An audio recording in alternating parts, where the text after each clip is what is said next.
A paz do Senhor. Hoje nós vamos dar continuidade à nossa leitura do livro Conhecereis a Mentira, e ela vos encantará. Um livro que combate as principais mentiras que invadiram a igreja contemporânea, segundo o autor Alan Brizotti. E hoje nós estamos com o capítulo 3, que vamos falar sobre o tema Quem tem promessa não morre. Em Deuteronômio 32, capítulo 48 ao 52, há uma promessa sobre a qual nunca vi ninguém cantar.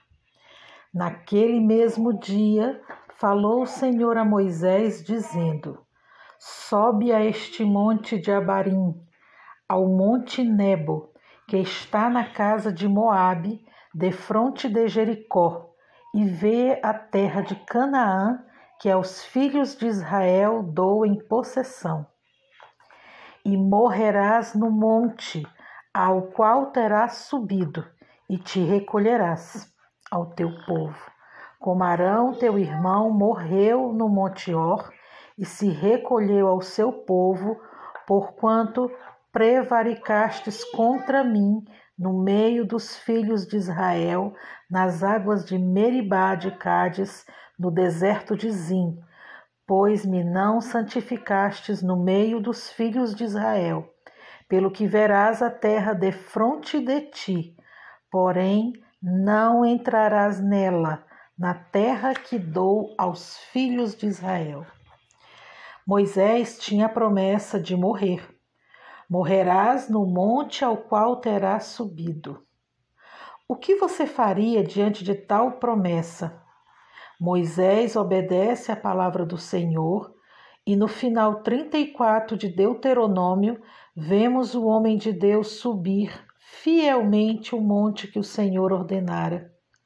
Quem canta isso? Quem, em pleno momento de louvor, nas igrejas contemporâneas, tem coragem de cantar: a promessa de Deus vai se cumprir, você vai morrer. É óbvio que esse texto não é uma doutrina, nem é para todo mundo. Trata-se de um caso específico de Moisés, um personagem real, citado num texto repleto de informações históricas, tais como data e local. Mas, curiosamente, é essa a verdade mais negligenciada pelos cantadores de promessas. Eles isolam os textos e pegam para si as promessas dos outros. Quando só consigo pensar em mim, a única promessa que enxergo é: eu vou vencer, mesmo que seja a qualquer custo. John Stott, um dos maiores mestres da história da igreja, disse: no mundo moderno, multiplicam-se os pragmatistas, para os quais a primeira pergunta acerca de qualquer coisa não é verdade? Mas sim, funciona? Nos últimos anos, a igreja brasileira vem passando por um agravamento do que chama de complexo de perfeição, a síndrome do irmão do filho pródigo. Nunca desobedeci às tuas ordens. Um sentimento profundo de individualismo patológico que se afirma cada vez mais na nova tríade da espiritualidade pós-moderna. Eu e eu. O apego exagerado às promessas que Deus fez não é pelo caráter de Deus, que se torna o principal argumento de defesa, mas sim pelo simples fato de que estão escravizando Deus ao que dizem dele. Dizem que ele não é o filho do homem para que se arrependa, citando fora de contexto Números 23:19.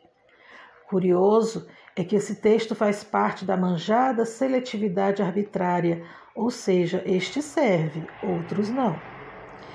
Dizem que ele não volta atrás em sua palavra, argumento sempre utilizado quando o que eles querem é favorável e positivo, nunca no contexto bíblico da frase soberania.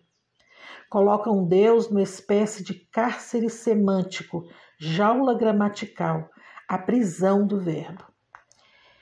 Hebreus 11:39, sem falar nos muitos nomes citados ao longo de todo o capítulo que não tiverem mortes poéticas, nunca é lembrado por esses especialistas no contorcionismo hermenêutico. Eles preferem cravar a ideia de que Deus fez uma promessa.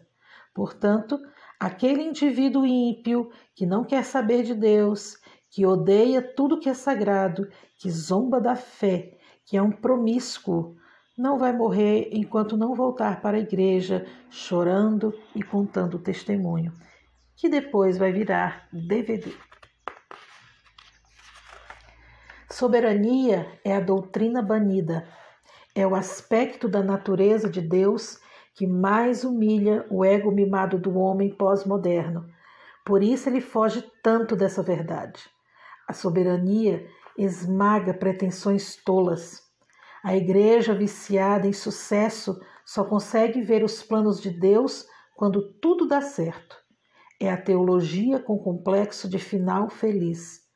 A ênfase está toda no Deus que é amor, pouca no sagrado terrível. Como ter certeza de que foi Deus mesmo que fez a promessa?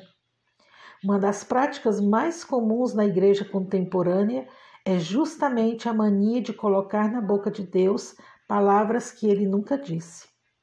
Se você quer conhecer as verdadeiras promessas de Deus, é bem simples. Abra a Bíblia. Quer ver os verdadeiros milagres de Deus? Abra a Bíblia. Quer ouvir Deus falar com você em voz audível e inconfundível? Leia a Bíblia em voz alta. Não estou afirmando que Deus não fez ou não faz promessas ou milagres ainda hoje. Muito pelo contrário. O que estou categoricamente afirmando é que as promessas e os milagres registrados na Bíblia são para nossa edificação, testemunho, fortalecimento e alegria. Já os de hoje. Quantas vezes você já teve acesso a alguém sofrendo por causa do conflito gerado por essa mentira? Quantas mães chorando à beira dos túmulos de seus filhos, atormentadas pela terrível pergunta: e aquela promessa? Quantos pastores acusados sem saber como responder diante do fracasso de algumas profecias? Quantos casamentos destruídos por causa das ilusões alimentadas por essa fraude? Quantas profecias de casamento você já ouviu? Quantas das milhares de promessas de Deus, entre aspas, feitas todos os dias em muitas igrejas, resistem a um exame crítico à luz da Bíblia? Nunca me esqueci de um episódio que marcou a minha adolescência. O Brasil estava em plena campanha presidencial. Era um grande congresso na sede de uma das maiores denominações do país. Eu estava na galeria, o templo lotado. De repente, chega a comitiva de um dos candidatos, Fernando Collor e sua trupe. Jamais me esquecerei. O pastor presidente, com o microfone na mão, entusiasmado, bradou: meus irmãos, este homem será o maior presidente da história do Brasil. A própria história destruiu a promessa. A lição que tirei mais tarde desse triste episódio foi devastadora. Quando a igreja falha como profeta, falha contra a nação. Malaquias 2:2. Deus não tem prazer em nos acorrentar na confusão. O que muitos charlatães fazem é aprisionar a mente das pessoas. Eles sabem que o medo é um forte mecanismo de manipulação, uma espécie de terrorismo teológico. Eles dizem: não questionem, Deus tem seus meios, quando na verdade sequer sabem o que fazer ou dizer. Quando uma mãe perde um filho em situações graves, Geralmente a saída mais cômoda é o apelo ao mistério. Deus sabe o que faz, seguindo da afirmação irresponsável. Quem tem promessa não morre. Consolar os que sofrem não é uma autorização para criar ilusões confortáveis, nenhuma obrigação de converter ou salvar quem quer que seja. O complexo de Messias é extremamente nocivo, podendo tornar-se perverso. Paulo, escrevendo aos Romanos em 12:15, disse: Alegrai-vos com os que se alegram e chorai com os que choram. É um ato de sabedoria ficar alegre com coisas alegres e triste com coisas tristes. A sabedoria está em não confundir as emoções.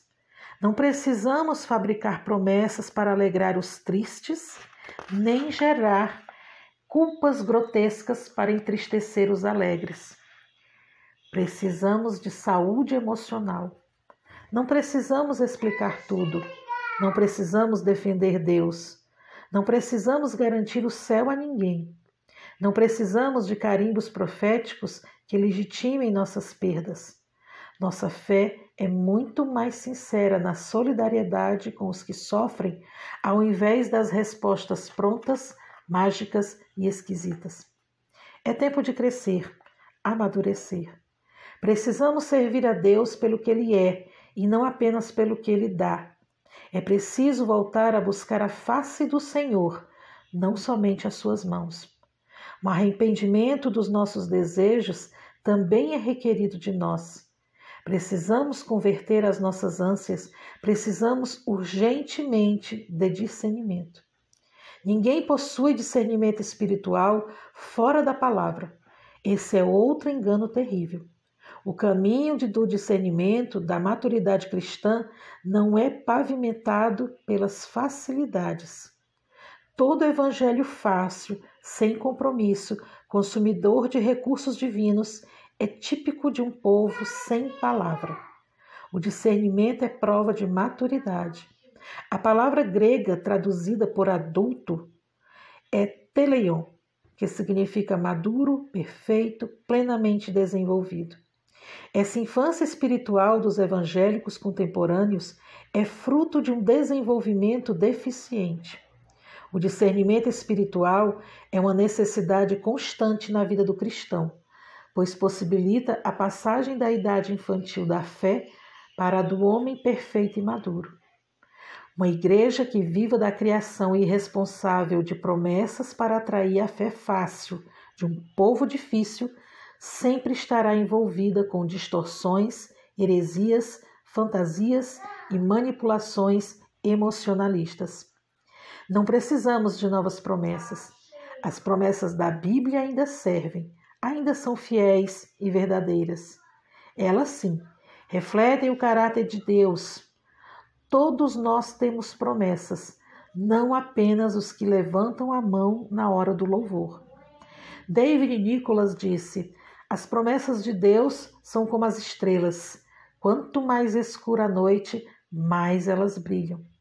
Dwight Moody disse: não existe uma só alma desesperada para a qual Deus não tenha uma promessa específica. Se não houvessem promessas, viveríamos condenados à rotina do presente sem a maravilha de construir um futuro. Portanto, a verdadeira frase deveria ser: ninguém vai morrer, porque todos têm promessas. Estranho, não? Uma das palavras gregas para promessa é o verbo epagelo, que vem do substantivo epagelia, que tem o sentido de comprometer-se a dar mais tarde. É a utilização do tempo como ferramenta de preparação, tanto para receber como para ser digno da promessa. O problema é que, influenciados pela sociedade da pressa, muitos desistem de esperar, abrem mão das promessas, naufragam no oceano da dúvida e da ansiedade. As promessas de Deus não respeitam os nossos calendários. Deus pode ter grandes promessas em sua vida, mas isso não significa que você pode viver do jeito que quiser, zombando da graça, apostando que tudo é possível, pois tem uma promessa e nada vai acontecer enquanto ela não se cumprir. Isso é tolice misturada à desonestidade hermenêutica. Deus não é escravo de ninguém. Deus é justo.